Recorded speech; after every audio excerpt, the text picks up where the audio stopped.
In vitro mammalian cell culture is an invaluable tool in cell biology. Classically, monolayer cultures of adherent cells have been grown on flat, rigid two-dimensional substrates. However, upon in vitro culture, many cells become progressively flatter, divide aberrantly, and lose their differentiated phenotype.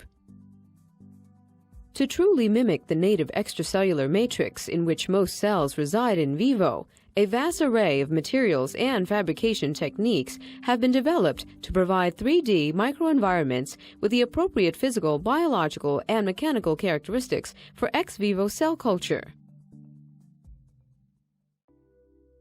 First, let's consider some of the different kinds of 3D cultures that utilize hydrogels and scaffolds. Hydrogels are comprised of networks of cross-linked polymer chains or complex protein or polysaccharide-like molecules of natural or synthetic origin. Due to their significant water content and range of tunable mechanical properties, hydrogels possess biophysical characteristics similar to natural tissue, making them highly effective matrices for 3D cell culture. Naturally derived hydrogels for cell culture are typically formed of proteins, polysaccharides, and extracellular matrix components. Gels derived from natural sources are inherently biocompatible and bioactive and promote many cellular functions due to the presence of various endogenous factors. However, natural hydrogels do present some disadvantages, including their isolation from animal-derived sources and the inherent batch-to-batch variability in their composition.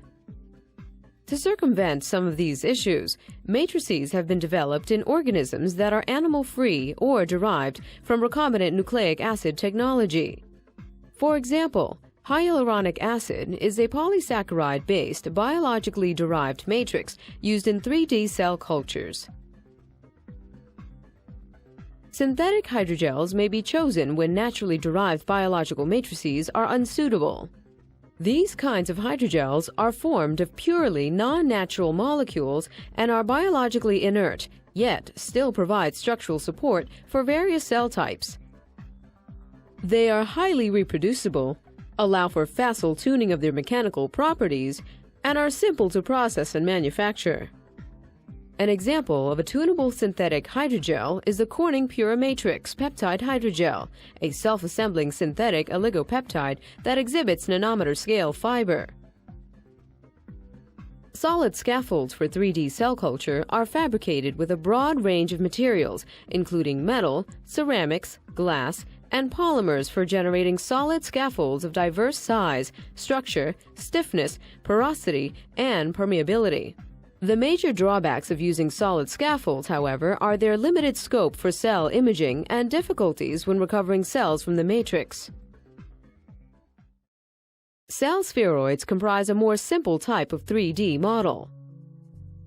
They can be generated from a wide range of cell types that form spherical structures, naturally due to the tendency of adherent cells to aggregate. Common examples of spheroids include embryoid bodies, tumor spheroids, and neurospheres, making spheroids an especially good physiological 3D model for studying solid tumorigenesis and stem cell differentiation. In addition, spheroids can be readily analyzed by imaging using light fluorescence and confocal microscopies, which is an advantage over more complex 3D cell culture models.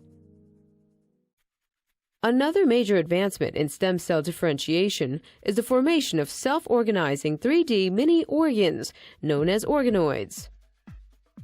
Recently, organoid cultures representative of a variety of tissues have been developed using Corning Matrigel matrix scaffolding, including these dissociated mouse embryonic pancreatic progenitors, or these cerebral organoids, with structural similarity to brain tissue. While in vitro culture of organoids is a major step toward elucidating the principles of organ development and the mechanisms responsible for genetic diseases, the consistency and predictability of obtaining the same structures varies from sample to sample. Similar to spheroids, they are also limited in size by the development of necrotic cores, limiting their usefulness for regenerative approaches. One of the major challenges of creating 3D cultures in vitro is the limited mass transfer distances required for nutritional supply and removal. Bioreactors address this concern by controlling the physiological environment surrounding the 3D constructs, making these models essential when using larger constructs or sustaining tissue in vitro for extended periods is required. In addition, bioreactors control the size and shape of the 3D cultures and promote uniform cell distributions. Another physiologically relevant solution to address limited mass transfer in large tissue constructs is to recreate the tissue vasculature with interconnected vascularizable channels. As an artificial substitute to support high-density cell growth, pseudovascularization through hollow fiber membrane bioreactors have also demonstrated promising results. The hollow fibers act as blood vessels for transferring culture medium throughout the tissue-engineered constructs, while the bulk can be seeded with extracellular matrix or other scaffold materials and cells. These microfluidic devices can manipulate small volumes to generate and precisely control dynamic fluid flow and spatiotemporal gradients, as well as deliver nutrients and other chemical cues to cells in a controlled manner.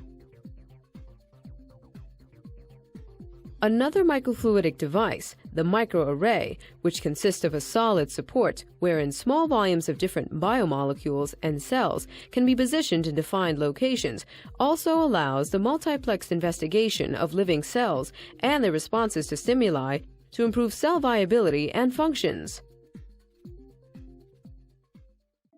Each of the models we discussed comes with its own set of advantages and limitations, and no distinct model is suitable for all applications. The following are some examples of how researchers put 3D cell culture models to work.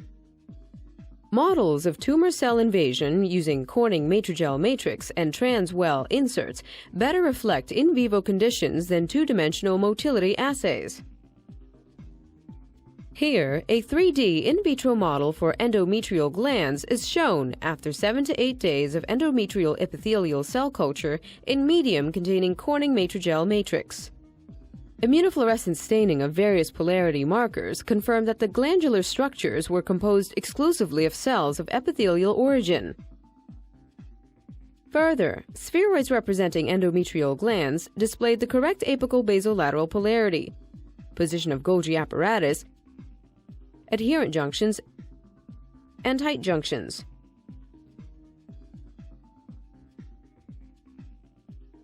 In this study, a synthetic hydrogel Corning Pura matrix supplemented with laminin for neuronal differentiation of human neural progenitor cells was used. Using transmission light and scanning electron microscopy, neuronal progenitor cell development into a dense network of neuronal processes was able to be observed, demonstrating how functionalization with the appropriate biological factors can convert inert synthetic matrices into useful in vitro models for supporting differentiation of stem and progenitor cells. This figure illustrates a schematic of 3D culture conditions that enable the efficient expansion of dissociated mouse embryonic pancreatic progenitors.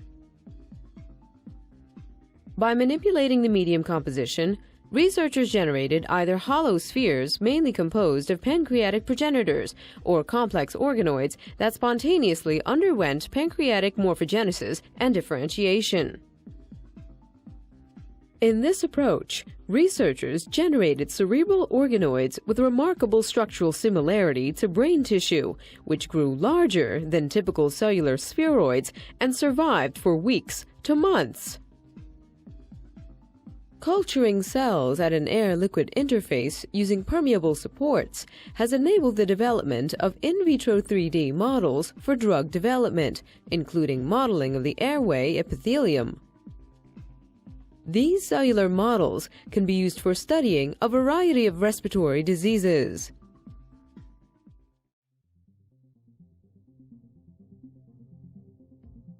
This video has reviewed the advantages and limitations of different types of 3D models and techniques, as well as some ways 3D cell cultures can be applied in the lab. Good luck with your experiments.